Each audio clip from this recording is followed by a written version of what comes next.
আমাদের কুরবানির গরু নিয়ে আসছে আলহামদুলিল্লাহ। গরু আনার কথা ছিল রবিবার দিন সকালে, সেই গরু আনতে আনতে বিকাল হয়েছে।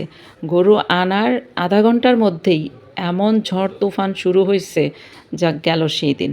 পরের দিনও ঠিক একই অবস্থা, আবার এমন ঝড় তুফান টানা 1 ঘন্টা শুধু ঝড় তুফান হয়েছে। উপরে তিরপল টানানো হয়েছে, তারপরেও মানে পানি তিরপলের উপরে জৈমা থাইকা তারপর সেই পানি আবার ভিতর দিয়ে পড়তেছে।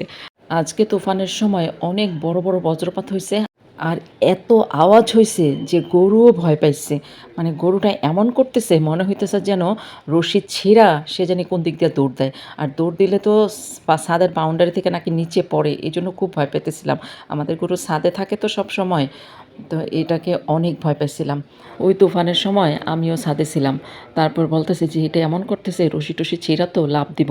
তারপর ওর বাবারে বললাম যে তুমি গরুটা ধইরা দাঁড়ায় থাকো, তখন দেখবা গরুটা সাহস পাইব, শান্ত হইব।